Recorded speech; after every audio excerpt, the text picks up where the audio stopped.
Welcome back, Gran Turismo fans.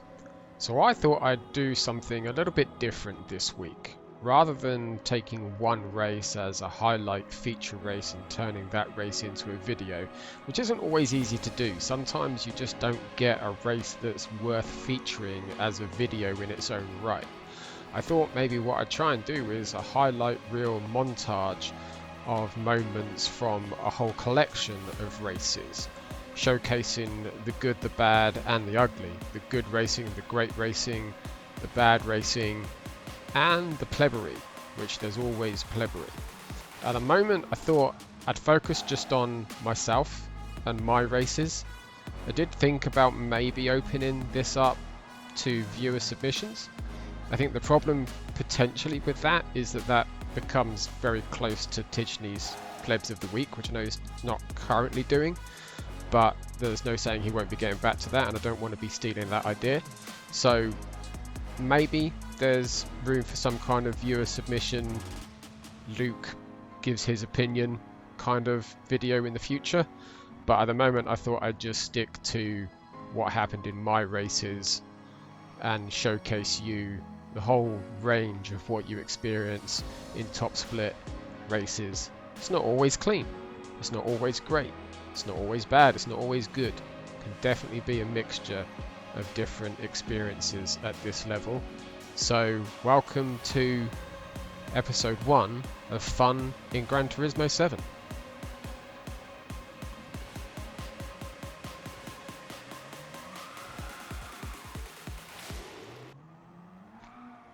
Starting off with some first class plebbery there for you.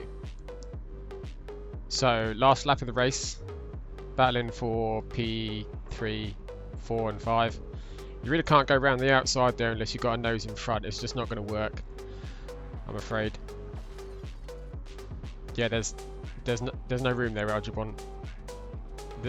I know you're aggressive, but that was never going to happen. You're gonna do it again on the last corner. I can feel it. I can feel it in my bones. Yep, no, there's still no room there, buddy. There's no gap. You're gonna quote Senna to me now, aren't you? Good racing though, thanks for not killing me. At the time, I wasn't sure if this move by Sam might have been a bit aggressive, but if you're watching this, Sam, it was fine. You actually did get an overlap there, so you actually did get your nose inside. So I think that's my fault, that contact there. This was great. Inch perfect car placement from both drivers there. There was no contact there that I remember that I could feel at the time. That was really good. I went to try and defend this, but I moved a little bit too late, so I opened it up for him. And then I have to take responsibility for this too. I think I squeezed you a bit too much, Sam, so I don't think it's your fault that I ran off. And then I don't think that was your fault either. I should have backed off and conceded the position rather than trying to hold the outside line. So I know you gave me the position back because you thought you pushed me off. At the time I thought that's what it was too, but watching the replay, I think it was totally fair, and I should have just conceded the position in the first place. I'm sorry for the contact. Great racing you as always. Some more plebbery of the finest, highest order. Turn 1, lap 1, punted the leader. Backed off. At least I gave him a gap. I think I might have given him an easy win with that because, look, he's celebrating. He actually came out of that with no penalty and a gap to P2, P3. So, sorry Raul, didn't mean to. I did apologise to him at the end of the race and he said no problem, so that was nice. Bit of contact there. Just tried. I think I still managed to bring back P5 out of this race actually. Let's have a look at what happened behind me though, because it all went a little bit chaotic there for a moment. Okay, there's lots of that. Yeah. Okay. Yeah. Wow. Welcome to Top Split, ladies and gentlemen. That wasn't Leo's fault, by the way. I think he was perfectly innocent there. Don't go for moves into turn 1, guys. I was telling myself that at the time. This is a bad idea. This is a bad idea. This is a bad idea. Yeah. Shouldn't have done it. That was a bad idea. Leo raced really great with me this week. Top marks to you, Leo. You have amazing situational awareness, decision making, super clean. Really, really great racing with Leo.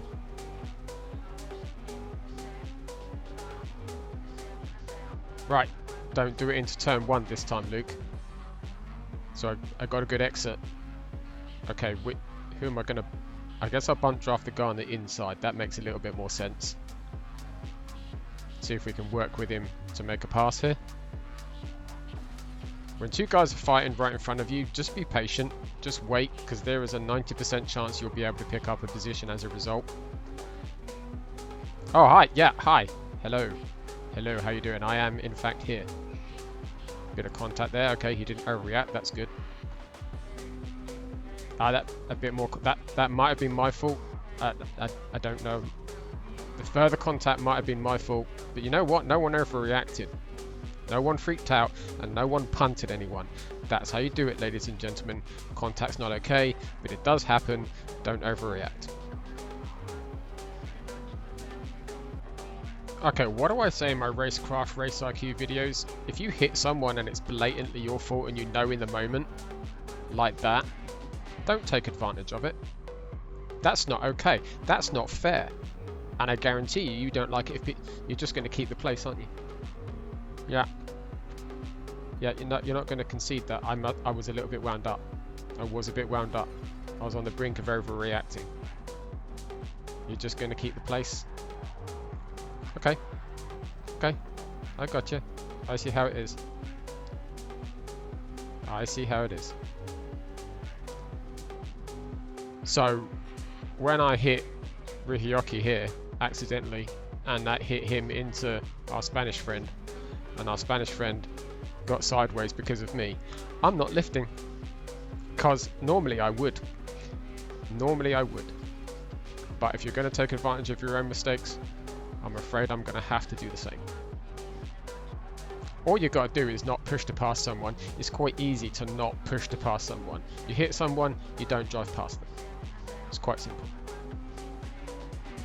The Subaru in front runs wide here onto the grass, gets himself a 3-second penalty, and the Beetle also has a better pit exit because of the better cornering and better first gear acceleration, which means we're ghosted here. We're still actually ghosted here. The replay just doesn't show it, but we were at the time. There we go. Still ghosted.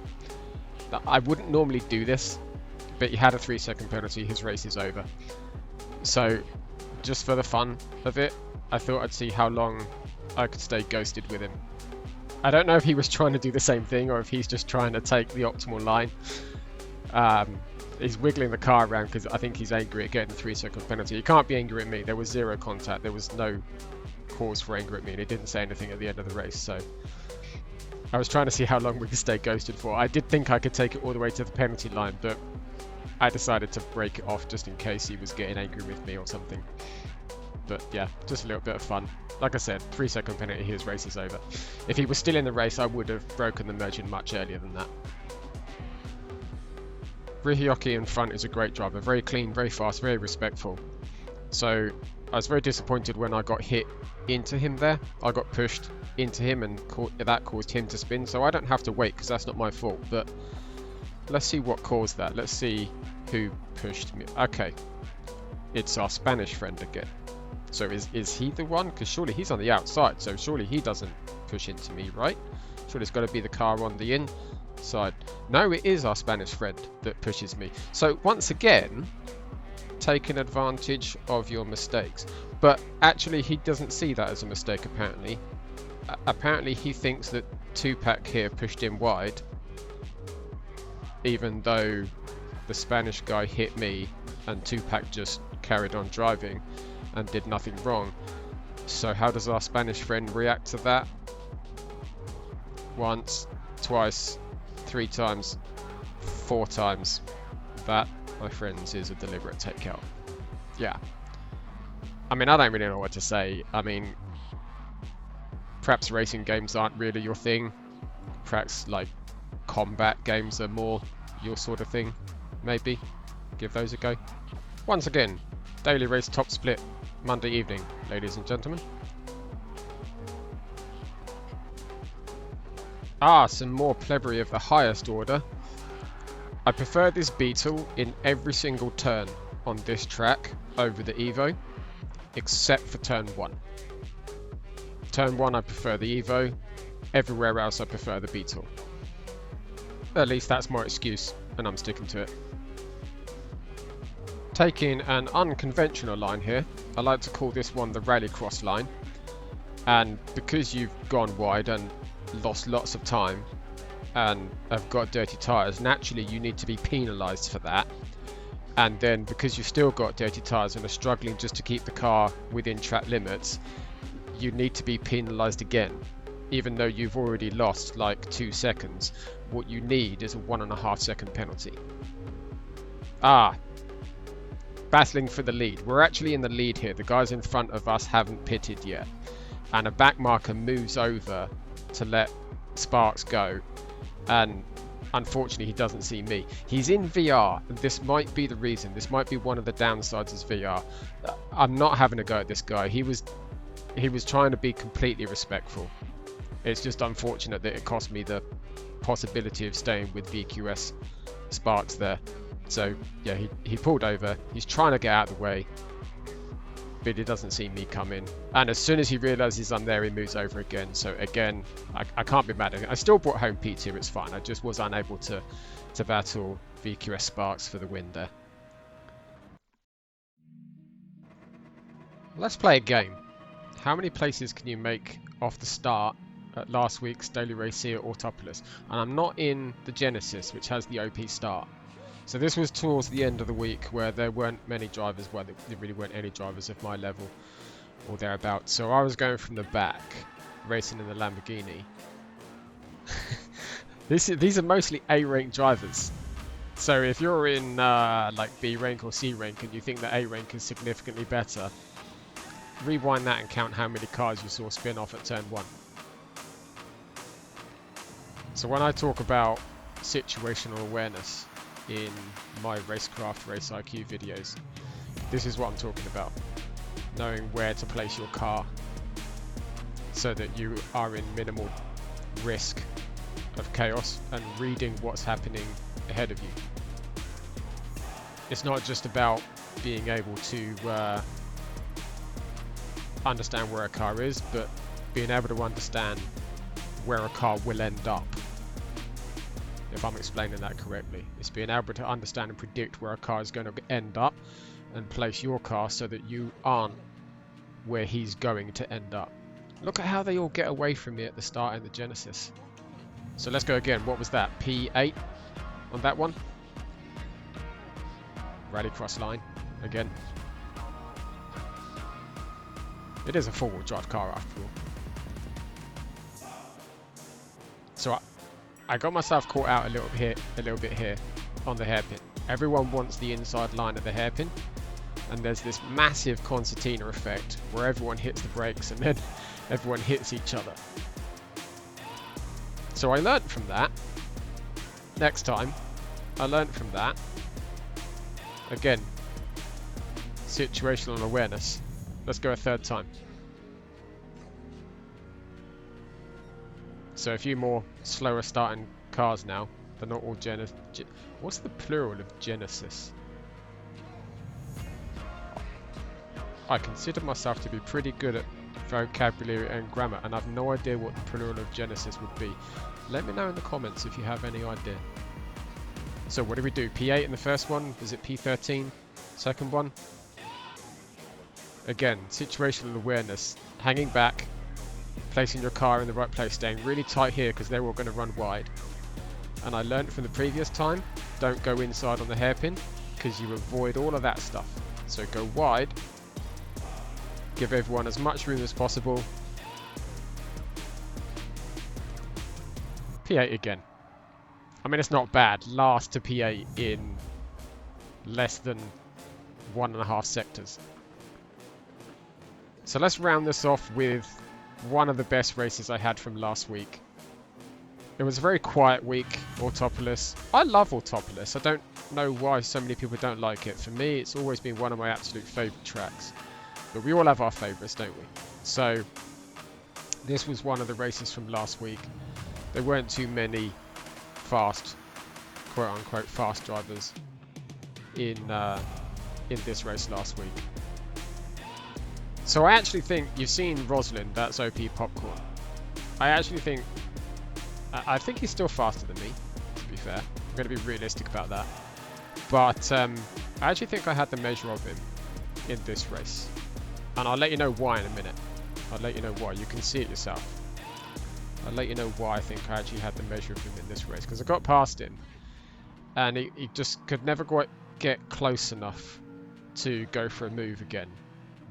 Except for this moment where we're trying to pass, not really a back marker, but another driver who's out of sync pit stop wise, I think. Bit of contact there. I didn't watch this I didn't go over the replay in fine detail here, so I'm guessing that's why Roslin did this. No comment, I'm just gonna... I didn't pour over the replay in detail, but it didn't look good. But look at his front left tyre. Now this was ×1, right? Hard tyres, ×1, but it's a real circuit in Japan that's quite hot. So I think it was 29 degrees. That's Celsius. Look at my front left tyre. So even though it's ×1, tyre wear still matters because there was still a lot of thermal degradation. And like I mentioned in my last video from Fuji a few weeks ago, tyre care has always been one of my natural fortes. So that's why Roslin, despite being a bit faster than me, couldn't close the gap and get a move done, because I was looking after the tyres better than he was. Unfortunately, I pushed Digit, where I just had to hold the apex, and the corner was probably mine. At the very least, it would have been P2. So I backed off. I couldn't let Digit go without letting Roslin go, so I just had to give it up and accept P3, which was a bit of a shame. Should have been P1. So anyway, guys, thank you very much for watching. I appreciate your support. Get out of here and go race.